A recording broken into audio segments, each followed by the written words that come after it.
हम लोग आज देखेंगे बेटा डीसी जनरेटर में कम्यूटेशन क्या है।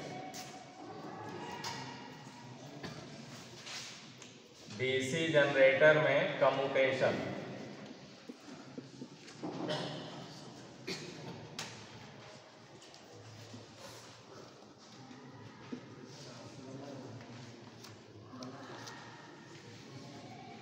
दिक् परिवर्तक जो हमारा होता है कम्यूटेटर होता है, और वहाँ पर हमारा कार्बन ब्रूस बेटा जब एक साथ किन्हीं दो सेगमेंटों को टच करने लगता है तो उससे होता क्या है कि उन दोनों सेगमेंटों से जुड़ी हुई आर्मेचर की कुंडलियों में शॉर्ट सर्किट होने लगता है, जिससे धारा का प्रवाह उत्क्रम हो जाता है, विपरीत हो जाता है। धारा को जाना है बाहर तो धारा वहीं जो है एक वाइंडिंग से दूसरे वाइंडिंग में सर्कुलेट होने लगती है शॉर्ट सर्किट के कारण। इसी धारा के उत्क्रम होने को या धारा के प्रवाह की दिशा परिवर्तित होने को कम्यूटेशन कहते हैं। क्लियर है? कम्यूटेटर से बन गया कम्यूटेशन।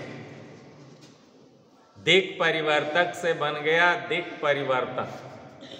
दिक् परिवर्तन, ठीक है। तो अब कम्यूटेशन समझ में आया। फिर से सुन लीजिए कम्यूटेशन क्या है।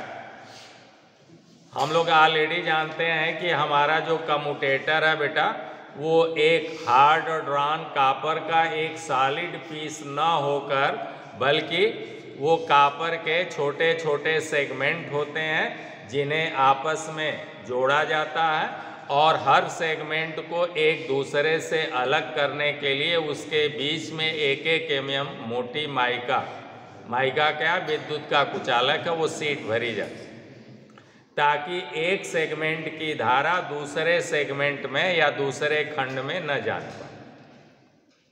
इसीलिए एक एक mm की लगभग मोटी माइका जो विद्युत का कुचालक है वो सीट भरी जाती। लेकिन जब कभी भी हमारा ऐसे ही देखिए ना, हमारा GNA से MNA खिसक गया,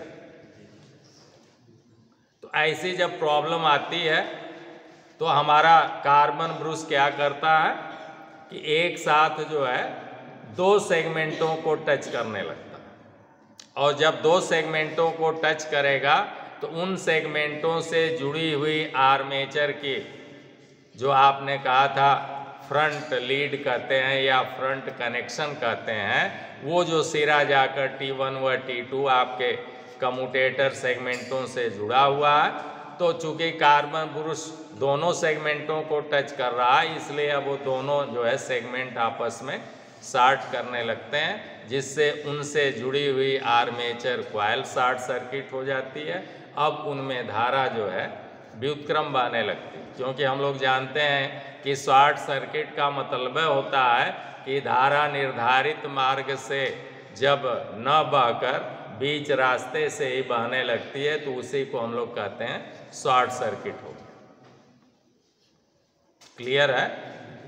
तो सिंपल वे में हम लोग कहेंगे कि जब कार्बन ब्रूस कम्यूटेटर के किन्हीं दो सेगमेंटों को एक साथ टच करने लगता है तो उन सेगमेंटों से जुड़ी आर्मेचर कॉइलें शॉर्ट सर्किट हो जाती हैं, जिससे उनमें धारा का प्रवाह विपरीत हो जाता है, परिवर्तित हो जाता है। इस प्रकार धारा परिवर्तित होने की प्रक्रिया को कम्यूटेशन कहते हैं। धारा क्यों परिवर्तित होगी, ये बातें हो गई कि जब हमारा कार्बन ब्रूस कम्यूटेटर के दो सेगमेंटों को एक साथ टच करने लगता है तब आर्मेचर में धारा की दिशा चेंज हो जाती है, व्युत्क्रमित हो जाती है। अब जो असली परिभाषा है वो यह है कि इस प्रकार आर्मेचर धारा के व्युत्क्रमित होने को या उसकी धारा के प्रवाह की दिशा परिवर्तित होने को कम्यूटेशन कहते हैं। क्लियर हो गया? तो आप लोग लिख लेंगे कम्यूटेशन। अब इस कम्यूटेशन की जो बेटा हम लोग वर्गीकरण किए हैं वो दो प्रकार का है। जैसे आप ये मान लीजिए सेगमेंट, ऐसे हम सेगमेंट बना देते हैं। ये सेगमेंट ऐसे बना दिया, बीच बीच में हम लोगों ने 1-1 mm मोटी माइका की शीट भर दिया। ये हमारे ऐसे बना, ये माइका की शीट। अब इसमें क्या है कि एक वाइंडिंग बेटा ऐसे हमारी यहाँ मान लीजिए कि चल रही है और ये वाइंडिंग जो है ऐसे जुड़ी, फिर दूसर का हमने यहाँ से जोड़ा और ऐसे यहाँ जोड़ दिया, फिर जो है ये यहाँ पर जोड़ दिया। चलिए यहाँ पर जोड़ दिया, इसी जगह जोड़ दीजिए, ऐसे जोड़, ठीक है। तो अब जो है अगर हमारा ये कार्बन ब्रूस बेटा खाली एक जगह ऐसे टच कर रहा है तो हम ये कहेंगे कि केवल इसी कॉइल को, उससे आने वाली धारा को ये ले। क्लियर है? लेकिन जब ये कार्बन ब्रूस ऐसे ना इस पोजीशन में आ जाए, इस पोजीशन में ऐसे आ जाए कार्बन ब्रूस, तो क्या करेगा, इस सेगमेंट को भी टच करने लगा और इस सेगमेंट को भी टच करने लगेगा। तो इनसे जुड़ी हुई ये वाली कॉइल और इनसे जुड़ी हुई इस दोनों कॉइलें आपस में शॉर्ट सर्किट हो गई। अब इनमें धारा जो है निर्धारित मार्ग से कम्यूटेटर से होकर बाहर टर्मिनल पर जाना था, अब वो वहाँ न जाकर बीच में ही चक्कर काटने लगेंगे और हमारे जो है कार्बन ब्रूसों पर स्पार्किंग बहुत बढ़ जाएगी। क्लियर है? तो ये कम्यूटेशन भी हमारा दो प्रकार का है। कौन कौन? दो प्रकार का है। पहला है स्मूथ,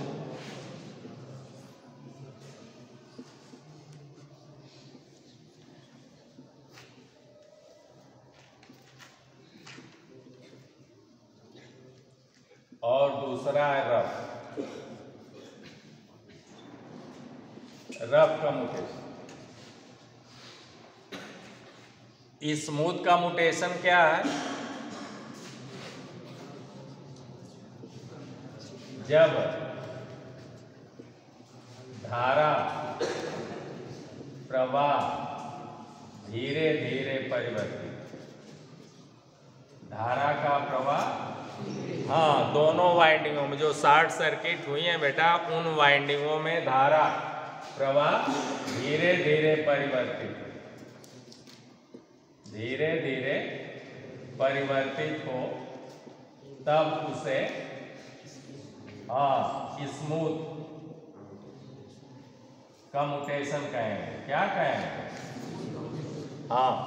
और रफ कम्यूटेशन किसे कहेंगे? जब धारा प्रवाह, चलिए पूरा ना लिखकर कि दोनों शॉर्ट सर्किट कुंडलियों में धारा प्रवाह बहुत तेजी से चेंज हो, ऐसे ना लिखकर बस खाली ऐसे लिख देते हैं कि जब धारा प्रवाह बेटा तेजी से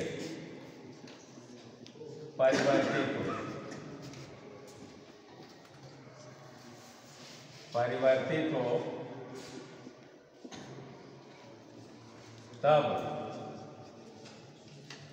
रफ कम्यूटेशन कहलाता है, या तब उसे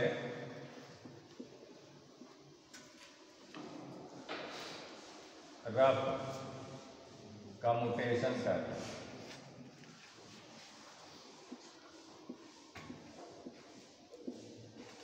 ऐसी दशा में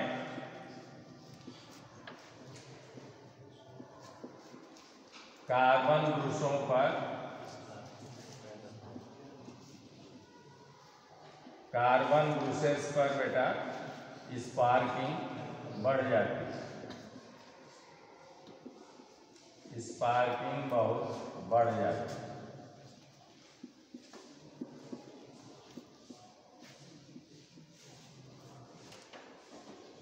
ठीक है। अब आगे आपने लिखा इनका निवारण क्या करें।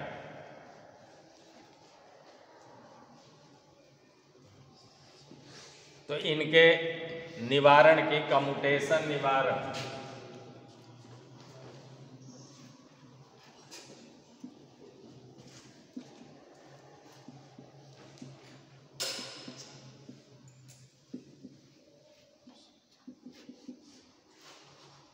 तो पहला हम लोगों ने लिखा कि उच्च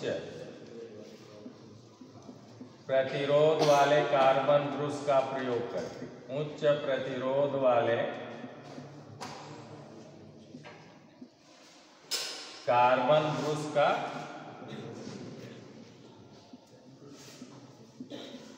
प्रयोग करके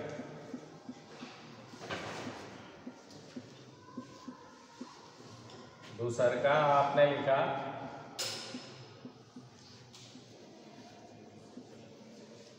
आर्मेचर वाइंडिंग टर्मिनल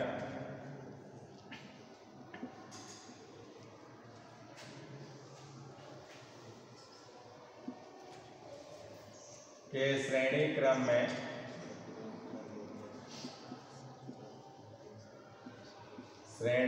में प्रतिरोध लगा, वेरिएबल प्रतिरोध कौन सा?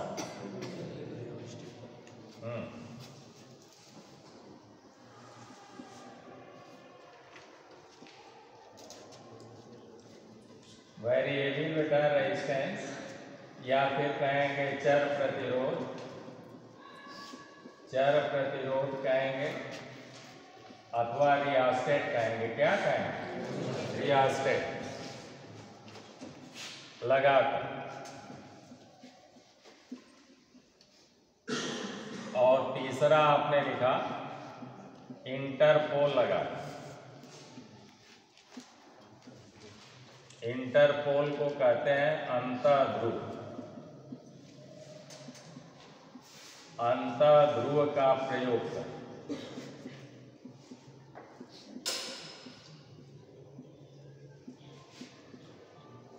ये निवारण है। ये तीन तरह से हम लोग जो है कम्यूटेशन का निवारण करते हैं। क्लियर है? पहला सुन लीजिए, उच्च प्रतिरोध वाले कार्बन ब्रूस। तो उच्च प्रतिरोध वाला जो कार्बन ब्रूस होता है बेटा, उसको हम लोग जो है कहते हैं कार्बन ब्रूस। ठीक है ना? यानी हम लोग जो है उसके साथ जो है कुछ और भी धातु मिला देते हैं और फिर उन्हें पीस कर हम लोग जो है आवश्यक रूप व आकार में बना लेते हैं। जैसे आप लोग ऑलरेडी देखे होंगे कि हम लोग जो है हमारा आटा है बेटा, तो उसे हम लोग पानी में गूंथ कर और फिर उसे आवश्यक रूप आकार में हम लोग बना लेते हैं। मिट्टी को ही हम लोग गूंथ कर आवश्यक रूप आकार दे देते हैं और फिर उस मिट्टी के बर्तन में मजबूती लाने के लिए उसे हम लोग पका लेते हैं। आग में क्या करते हैं? सेंकते हैं, पकाते हैं। तो वहीं देखिए ना, मिट्टी का जो कुल्हड़ है वो सब जो है हार्ड हो जाता है। तो वैसे ही कार्बन ब्रूसों को भी हम लोग जो है आवश्यक रूप आकार, लंबाई, चौड़ाई, बेलनाकार, आयताकार, वर्गाकार जैसा भी बनाना है वैसा बनाकर बेटा और फिर उसे सुखवा कर और फिर जो है पका लेते हैं। उसे हम लोग थोड़ा हार्ड बना देते हैं। तो जो कार्बन ब्रूस होते हैं उनका प्रतिरोध अधिक होता है। फिर कार्बन के अपरूप हैं, अपरूपक जिसे बोलते हैं, वो दो हैं। एक है ग्रेफाइट और दूसरा का डायमंड। तो हम लोग ग्रेफाइट का प्रयोग करें। कार्बन ब्रूस के रूप में किसका प्रयोग करेंगे? ग्रेफाइट। ग्रेफाइट वही है जो जिस पेंसिल से हम लोग लिखते हैं। देखिए ना, वो इतना मुलायम है कि स्वयं घिस जाता लेकिन हमारे पन्ने को फाड़ता नहीं। तो वो है ग्रेफाइट। तो उसका जो है धारा वहन क्षमता अधिक है, उसका प्रतिरोध कम है, अतः जो है जो बड़े जनरेटर होंगे उनमें हम लोग ग्रेफाइट का प्रयोग करें। कौन सा ब्रूस लगाएंगे? ग्रेफाइट कार्बन ब्रूस लगाएंगे। और जो बेटा अति उच्च जनरेटर है और बड़े जनरेटर हैं उनमें हम लोग जो है मेटल के रूप में जो है कॉपर का प्रयोग करें और इस ग्रेफाइट के साथ हम लोग जो है कॉपर भी मिक्स करके और फिर उसका जो है ब्रूस बनाएंगे। तो अब कॉपर मिल गया, कॉपर हमारा मेटल है, इसलिए इसे हम लोग कहेंगे मेटल ग्रेफाइट ब्रूस अथवा कॉपर ग्रेफाइट ब्रूस। अब इसकी चालकता और अधिक है, इसकी धारा वहन क्षमता और अधिक है, इसका जो है धारा घनत्व और अधिक है और प्रतिरोध सबसे कम है। इसलिए बहुत बड़े जनरेटरों में, अति उच्च जनरेटरों में हम लोग जो है कॉपर ग्रेफाइट का प्रयोग करते हैं। क्लियर है? तो अब अगर हम लोग कॉपर ग्रेफाइट का प्रयोग किए हैं तो उसे हटाकर उसकी जगह पर हम लोग जो है कार्बन ब्रूस लगा दें तो हमारी स्पार्किंग कम हो जाए, क्योंकि कार्बन ब्रूस का प्रतिरोध अधिक है। प्रतिरोध अधिक है तो धारा कम बहेगी थोड़ा और स्पार्किंग की समस्या घटेगी। अथवा कार्बन ब्रूस की हमारे क्या करें, मोटाई चौड़ाई बढ़ा दें अथवा घटा दें। घटाने से संपर्क तल हट जाएगा, कम हो जाएगा, रगड़ क्रम होगा तो फ्रिक्शन भी कम होगा। क्लियर है ना? तो हम लोग जो है उसका एरिया थोड़ा कम करें। उसके बाद आर्मेचर वाइंडिंग टर्मिनल के श्रेणी क्रम में वेरिएबल रेजिस्टेंस लगा दें, जिसे हम लोग एडजस्ट कर सकते हैं। रेजिस्टेंस बढ़ने पर भी आर्मेचर से जाने वाली धारा का मान कम हो जाएगा, तो जिससे जो है हमारा जो शॉर्ट सर्किट के कारण धारा का प्रवाह बहुत तेजी से चेंज हो रहा है वो कम होगा। कम होगा तो हमारा जो है स्मूथ कम्यूटेशन होने लगेगा, जिससे स्पार्किंग जो है कम हो जाएगी। अभी धारा बहुत तेजी से बह रही थी बेटा और उसके मार्ग में परिवर्तन बहुत शीघ्रता से हो रहा था, बहुत तेजी से हो रहा था, तो वो था रफ कम्यूटेशन। लेकिन जब हम लोग प्रतिरोध लगा देंगे, आर्मेचर के ही श्रेणी क्रम में वेरिएबल रेजिस्टेंस लगा देंगे, तो क्या हो जाएगा, अब आर्मेचर से जाने वाली धारा की प्रबलता घट जाएगी। धारा की प्रबलता घट जाएगी तो हमारा धारा का जो चेंज हो रहा है वो स्लो पड़ जाएगा। तो स्मूथ कम्यूटेशन में हमारा रफ कम्यूटेशन स्मूथ कम्यूटेशन में बदल जाएगा, जिससे स्पार्किंग कम होने लगेगी। तीसरा इंटरपोल लगाएंगे। अब इंटरपोल अंतर ध्रुव क्या है, तो हम लोग जानते हैं कि मेन पोलों के बीच बीच में छोटे छोटे पोल लगा दिए। जैसे यहाँ पर देख लें, ये मान लीजिए कि हमारे जनरेटर की बॉडी है, जिसे हम लोग कास्ट आयरन या कास्ट स्टील ऐसे आप बनाएंगे छोटे में, बड़ों में इसे जो है बेलित इस्पात का बनाएंगे या फिर सिलिकॉन स्टील का ही बनाएंगे। वो कठोर है, हार्ड है। तो अब जो है यहाँ पर हमारे मेन चुंबक, मान लीजिए कि ऐसे ऐसे मेन चुंबक लगे। ये हो गया मेन चुंबक, यहाँ हो गया मेन चुंबक, यहाँ हो गया मेन चुंबक। मान लीजिए कि 4 पोल का लगा दिए बेटा, तो ये हो गया हमारा मेन चुंबक।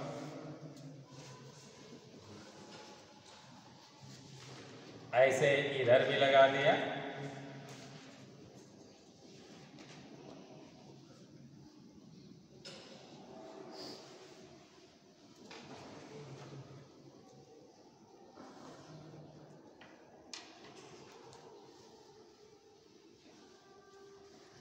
ये हो गए हमारे मेन। ये कौन पोल हो गए? हाँ, मेन पोल। अब इन्हीं के बीच में बेटा छोटे छोटे पोल लगा देंगे। इनके बीच में छोटे छोटे पोल लगा देते हैं इन्हीं पोलों को हम लोग कहते हैं इंटर।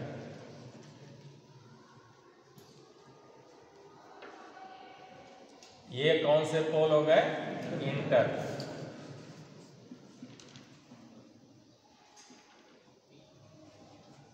क्लियर है? अब इस तरह से आप कहेंगे अंतःध्रुव क्या है, तो आप कहेंगे मेन पोलों के बीच बीच में, जैसे ये नॉर्थ है बेटा, तो ये साउथ रहेगा, फिर ये नॉर्थ रहेगा और ये वाला साउथ रहेगा। तो ऐसे जो है हम लोग जो है मेन पोल के बीच बीच में छोटे छोटे जो पोल लगाएंगे उसे कहेंगे, उसे क्या कहेंगे? इंटरपोल कहेंगे। अब तो इंटरपोल आप परिभाषित कर लेंगे कि मेन पोलों के बीच बीच में छोटे छोटे पोल लगाते हैं जिन्हें इंटरपोल कहते हैं। अब दूसरी पॉइंट आप कहेंगे, देखिए जितने आपके मेन पोल हैं उतने ही इंटरपोल हैं, अतः जनरेटर में मेन पोलों की संख्या इंटरपोलों के बराबर होती है। अगर ये 6 पोल होंगे मेन, तो हमारे इंटरपोल भी 6 हो जाएंगे। यहाँ पर 4 है तो 4 इंटरपोल हो गए। अगली पॉइंट आपने लिखा कि इस इंटरपोल पर जो फील्ड वाइंडिंग लुपेटेंगे, इन्हें एक्साइट करने के लिए जो फील्ड वाइंडिंग लुपेटेंगे वह इन मेन फील्ड वाइंडिंग के टर्नों की 1/3 होगी। कितनी होगी? हाँ, ये मेन पोल है। मेन पोल में अगर हम लोगों ने 6 टर्न किया तो 6 का 1/3 हो गया 2 टर्न। तो जितने भी हमारे जो है ये इंटरपोल हैं, इनमें 2-2 टर्न का हम लोग जो है वाइंडिंग करेंगे इन्हें उत्तेजित करने के लिए। ठीक है ना? और ये वाइंडिंग आर्मेचर के साथ किस क्रम में जुड़ी होगी? श्रेणी क्रम में जुड़ी। अब ये क्या करेंगे, जो आर्मेचर पर जो बेटा हमारा जो कम्यूटेशन हो रहा है जिसके कारण स्पार्किंग हो रही है उसे ये कम करेंगे। कम्यूटेशन की प्रक्रिया को, ये रफ कम्यूटेशन की प्रक्रिया को स्लो करेंगे और जिससे स्पार्किंग की समस्या कम हो जाए। तो बहुत पूछता है कि भाई इंटरपोल क्यों लगाए जाते हैं? नहीं, वो तो सही कह रहे हैं, लेकिन कम्यूटेशन के कारण होने वाली स्पार्किंग को नियंत्रित करने के लिए। स्पार्किंग तो आर्मेचर रिएक्शन से भी हो। तो सही जवाब क्या है? हाँ, कम्यूटेशन को कम करने के लिए इंटरपोल लगाए जाते हैं, या कम्यूटेशन से होने वाली स्पार्किंग को नियंत्रित करने के लिए इंटरपोल लगाए। ठीक है ना? और इस इंटरपोल के लगाने से हमारे जो जनरेटर की दक्षता, हाँ, जनरेटर की जो इफिशियंसी है, वो दक्षता जो है बेटा वो लगभग 25 से 30% बढ़ जाती है।